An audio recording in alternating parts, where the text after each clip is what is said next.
സർവശക്തനായ ദൈവത്തിൻ്റെ അതിപരിശുദ്ധ നാമം അതിയായി മഹത്വപ്പെടുമാറാകട്ടെ.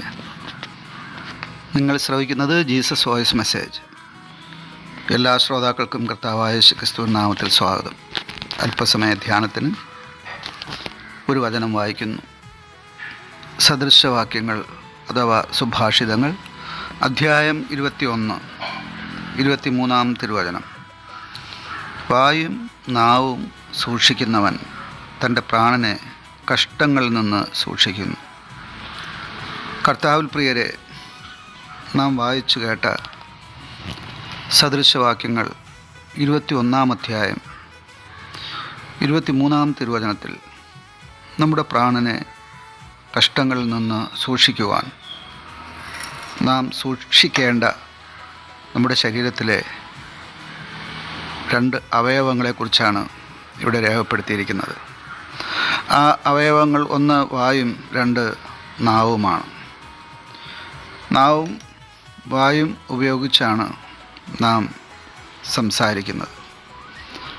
നമ്മുടെ സംസാരം എങ്ങനെ, നമ്മുടെ വാക്കുകൾ എങ്ങനെ, നമ്മുടെ സംസാരവും വാക്കും അത് കേൾക്കുന്നവർക്ക് ആശ്വാസമോ കുളിർമയോ സന്തോഷമോ സമാധാനമോ നന്മയോ പ്രോത്സാഹനമോ മുന്നോട്ടുള്ള അവരുടെ പ്രയാണത്തിന് ഒരു ബലമോ ആയിരിക്കണം. അതിനു പകരം നമ്മുടെ വാക്കുകൾ മറ്റുള്ളവരെ വേദനിപ്പിക്കുന്നതും അവരുടെ മനസ്സിനെയും ഹൃദയത്തെയും കുത്തിമുറിവേൽപ്പിക്കുന്നതും അവരെ നാശത്തിലേക്ക് നയിക്കുന്നതുമാണോ? ഇന്ന് നമ്മുടെ സമൂഹത്തിൽ ഓരോ ദിവസവും വാക്കുകളുടെ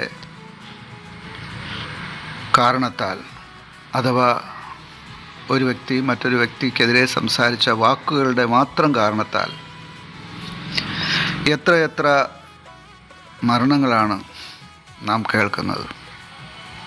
അത് കുടുംബത്തിൽ, സമൂഹത്തിൽ, സമസ്ത മേഖലകളിലും ദൈനംദിനം നാം കേട്ടുകൊണ്ടിരിക്കുകയാണ്.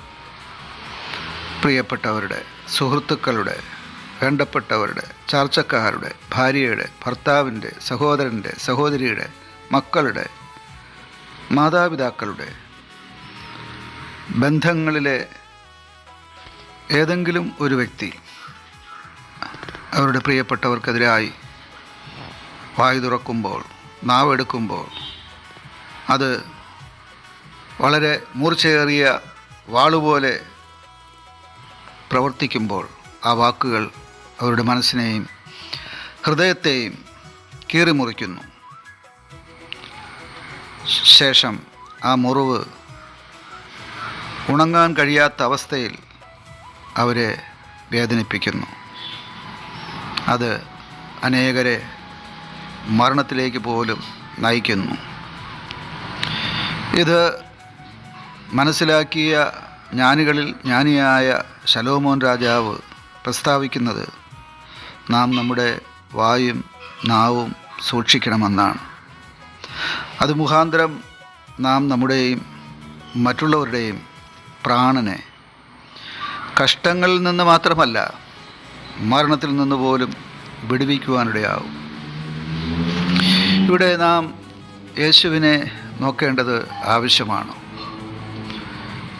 4 സുവിശേഷങ്ങൾ വായിച്ചാൽ യേശുവിൻ്റെ സംസാരം, യേശുവിൻ്റെ വാക്കുകൾ, ദൈവപുത്രനായ കർത്താവ് സംസാരിക്കേണ്ട ഇടത്ത് സംസാരിക്കുകയും മിണ്ടാതിരിക്കേണ്ട സമയത്ത് മിണ്ടാതിരിക്കുകയും ചെയ്തു. പരീശന്മാരുടെയും സദൂക്യരുടെയും മഹാപുരോഹിതന്മാരുടെയും അനീതിക്കും അന്യായത്തിനും അധർമ്മത്തിനുമെതിരെ ശബ്ദമുയർത്തിയവൻ പീലാത്തോസിൻ്റെ അനാവശ്യ ചോദ്യങ്ങൾക്ക് മുന്നിൽ മൗനമായിരുന്നു. നമുക്ക് നമ്മുടെ നാവും വായും അടക്കുവാൻ കഴിയുമോ?